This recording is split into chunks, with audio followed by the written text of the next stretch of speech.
రాష్ట్రంలో దళితులతో పాటు గిరిజనులకు అత్యంత మేలు జరగవలసిన అవసరం ఉన్నది.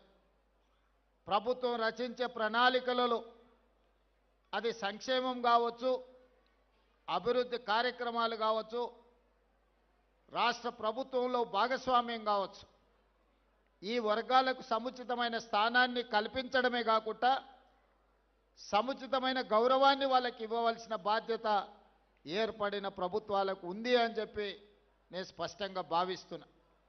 అందుకే మిత్రులారా, నేను బాధ్యత చేపట్టిన తర్వాత ఈ సందర్భంగా ఒక్క అంశాన్ని నేను ప్రస్తావించదలుచుకున్నా.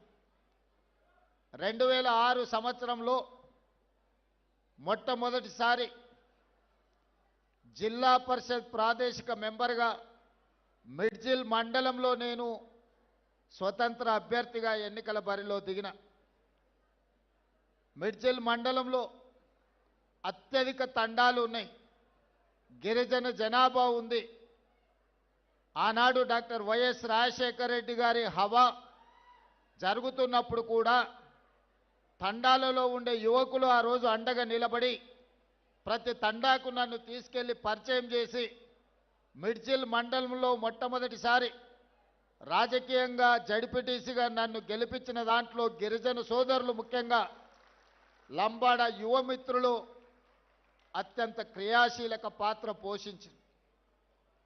2006 సంవత్సరంలో సరిగ్గా 20 సంవత్సరాల క్రితం 2006 జూన్ జూలై అనుకుంటా ఆ మాసంలో మొట్టమొదటిసారి నేను ప్రజాప్రతినిధిగా ఎన్నికైనా. ఇది 2026 సంవత్సరం. 4 నెలల్లో నేను 20 సంవత్సరాలు ప్రజా జీవితాన్ని పూర్తి చేసుకోబోతున్నా.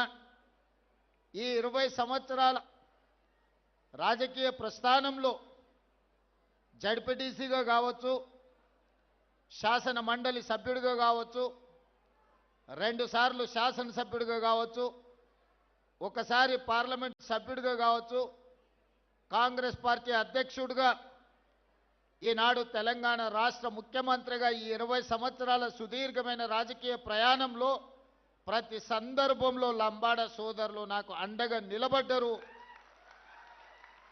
ఈనాడు వివిధ వర్గాలతో పాటు లంబాడ సోదరులు అండగా నిలబడ్డారు కాబట్టి అది మిడ్జిల్ మండలమైనా, మహబూబ్ నగర్ జిల్లా స్థానిక సంస్థల ఎమ్మెల్సీగా అయినా, కొడంగల్ శాసనసభలో కొడంగల్లో ఎమ్మెల్యేగా అయినా గిరిజనులు, ముఖ్యంగా లంబాడ సోదరులు పూర్తి స్థాయిలో అండగా నిలబడ్డరు. ఈరోజు ఈ హోదాకు రావడంలో మీ వంతు సహాయము, మీ వంతు అండదండలు ఉన్నాయి. అందుకే ఈనాడు ఈ వేదిక మీద నుంచి మా మిత్రులు అడ్లూరు లక్ష్మణ్ గారికి నేను ఆదేశాలు ఇస్తున్నా. అదేవిధంగా స్పెషల్ చీఫ్ సెక్రటరీ సవ్యసాచ్ ఘోష్ గారికి నేను ఆదేశాలు ఇస్తున్నా. తెలంగాణ రాష్ట్రంలో ఉన్న అన్ని తండాలకు బీటీ రోడ్లు వెయ్యాలి అని నేను ఆదేశాలు ఇస్తున్నా.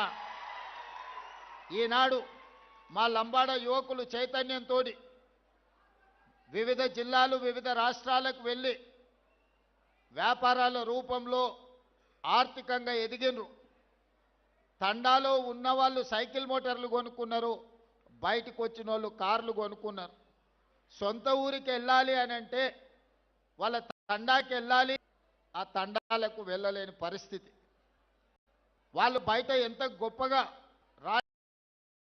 రాణించినా సొంత ఊరికెళ్ళి సొంత వాళ్ళని కలవాలనుకున్నప్పుడు రహదారులు లేని పరిస్థితి ఈరోజు మన రాష్ట్రంలో ఉంది. అందుకే స్పష్టమైన ప్రణాళికతోని నేను పాఠశాల భవనానికి మీరు ఏర్పాట్లు చేయండి. దాదాపుగా కొన్ని వేల గ్రామ పంచాయతీలను గత ప్రభుత్వం చేసిన అన్నది, కానీ ఏ గ్రామ పంచాయతీలో గ్రామ పంచాయతీ భవనం లేదు. గ్రామ పంచాయతీ భవనం లేకుండా గ్రామ పంచాయతీ సర్పంచ్ ఎవరైనా గిరిజన సోదరుడే అవుతాడు. అది గూడాలు కావచ్చు, తండాలు కావచ్చు. గ్రామ పంచాయతీ లేకుండా ఏ విధంగా వాళ్ళు పరిపాలనను ముందుకు తీసుకెళ్తారు? అందుకే గిరిజన గ్రామ పంచాయతీలో రాష్ట్రంలో ఎన్నుంటే అన్ని అన్ని గ్రామ పంచాయతీ భవనాలు నిర్మించడానికి మీరు ప్రణాళికలు సిద్ధం చేయండి. అదేవిధంగా ఈ గూడాలకు ఈ తండాలకు కనీసం ఒక్క బీటీ రోడ్డు ఉండాలి. మీకు ఎవరైనా బంధువులు వచ్చినా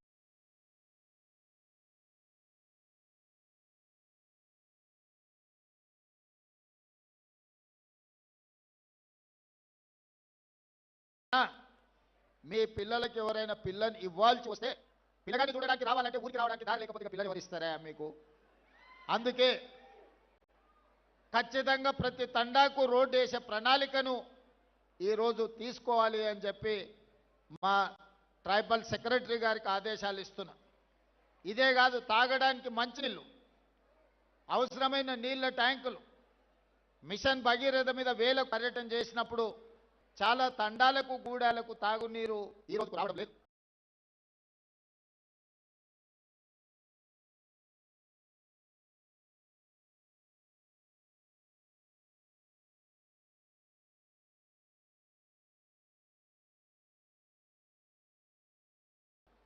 కొన్ని ప్రాంతాలలో కరెంటు కూడా లేదు. ఎందుకంటే ఫారెస్ట్ వాళ్ళు మీకు కరెంటు పోల్స్ వేసి మీ గూడాలకు తండాలకు కరెంటు ఇవ్వనివ్వడం లేదు ఫారెస్ట్ రూల్స్ ప్రకారం. అందుకే అన్ని తండాలలో గూడాలలో కరెంటు లైన్లు వేయడానికి ఎక్కడైతే ఇబ్బంది ఉందో కంప్లీట్గా సోలార్ ద్వారా మీకు కరెంటు ఇచ్చి మీ వ్యవసాయ పంపు సెట్లు, సోలార్ పంపు సెట్లు ఇచ్చి మీరు వ్యవసాయం చేసుకోవడానికి అన్ని రకాల ప్రణాళికలను ఈరోజు సిద్ధం చేస్తున్నాం. ముఖ్యంగా పైలట్ ప్రాజెక్టు కింద ఈరోజు అచ్చంపేట శాసనసభ నియోజకవర్గాన్ని మొత్తం తీసుకున్నాం. 40,000 వ్యవసాయ పంపు సెట్లు ఈరోజు సోలార్ పంపు సెట్లు అక్కడ ఉండే రైతాంగానికి ఇవ్వదలుచుకున్నాం. ప్రధానంగా అందులో గిరిజనులకే అత్యధికంగా ఉపయోగం ఉన్నది.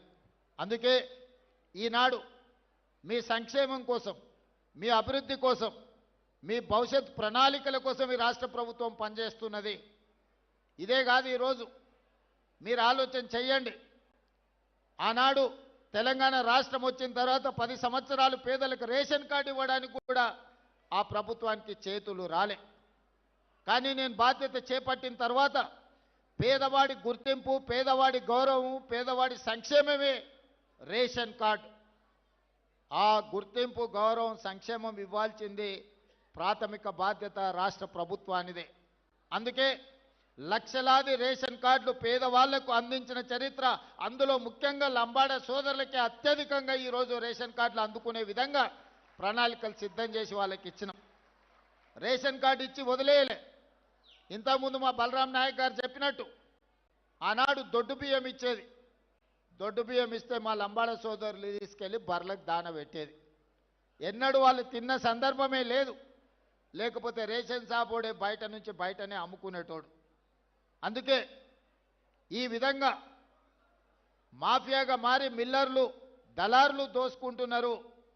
పేదవాడు ఆత్మ గౌరవంతో బతకాలి అని అంటే సన్న బియ్యం ఇవ్వాలి అని ఈరోజు తెలంగాణ రాష్ట్రంలో 3,17,00,000 మంది పేదలకు సన్న బియ్యం ప్రతి మనిషికి 6 కిలోల బియ్యం ఇస్తున్నాము. ఈరోజు పెద్దలు తినడమే కాకుండా వాళ్ళ సంటి పిల్లలకు కూడా ఈ సన్న బియ్యం వండి ఈరోజు ఆ పిల్లలకు భోజనం పెడుతున్నారు. నేను ఒక గిరిజనుడి ఇంటికి భద్రాచలంలో వెళ్ళి స్వయంగా బియ్యంతో వండితే ఎట్లా ఉంటుందో ఆ గిరిజనుల ఇంట్లో కూర్చొని నేను భోజనం చేసి వచ్చిన. ఎందుకంటే మనం ఇస్తున్న బియ్యం సరైన విధంగా ఉన్నాయా లేవా అని. ఈడ ఇంతమంది మా గిరిజన సోదరులు ఉన్నారు. 90% మీకు అందరికీ సన్న బియ్యం వస్తున్నాయని నేను భావిస్తున్నా. ఈరోజు అందరూ సన్న బియ్యం తింటున్నారు. దీనివల్ల 2 ప్రయోజనాలు. రాష్ట్ర ప్రభుత్వం మీకు సన్న బియ్యం ఇవ్వడం వల్ల సన్న బియ్యం రావడమే కాదు, అంతకుముందు సన్న బియ్యం 60 రూపాయల కేజీ ఉండే మార్కెట్లో ఇవాళ 45 రూపాయలకు తగ్గింది. ఎవరైనా కొనుక్కోవాలన్నా కూడా ధర తగ్గి ఈరోజు పేదలకు సన్న బియ్యం కూడా అందుబాటులోకి వచ్చినాయి. ఇదే కాదు, వ్యవసాయ భూములు ఉన్న వాళ్ళకు ఉచిత కరెంట్ ఇచ్చినాం. నేను పాదయాత్రకు పోయినప్పుడు పేదలు మా దగ్గరకు వచ్చారు. పట్టణ ప్రాంతాలలో ఉన్న పేదలు నా దగ్గరకు వచ్చి చెప్పినారు, భూమి ఉన్నవాడికే ఉచిత కరెంట్ ఇస్తున్నావు, మరి మేము పేదవాళ్ళం మా ఇంటికి బిల్లులు కడుతున్నాం కదా. అందుకే ఈనాడు పేదవాడికి కూడా 200 యూనిట్లు ఉచిత కరెంటు ఇవ్వాలి అని ఈరోజు రాష్ట్ర ప్రభుత్వం తీసుకొని 2 సంవత్సరాల నుంచి అమలు చేస్తే 51 లక్షల పేదల కుటుంబాలు ఈరోజు 200 యూనిట్ల ఉచిత విద్యుత్తును ఈరోజు వాడుకుంటున్నాయి. ఇక్కడున్న చాలామంది గిరిజన కుటుంబాలు, లంబాడ కుటుంబాలు, దళిత కుటుంబాలు ఈరోజు 200 యూనిట్ల ఉచిత విద్యుత్తును గ్రామాలలోనే కాదు పట్టణాలలో కూడా ఇవాళ మీ కరెంటు బిల్లులు మిగులుతున్నాయి. ఈరోజు ఈ విధంగా పేదలకు, ముఖ్యంగా మా ఆడపడుచులకు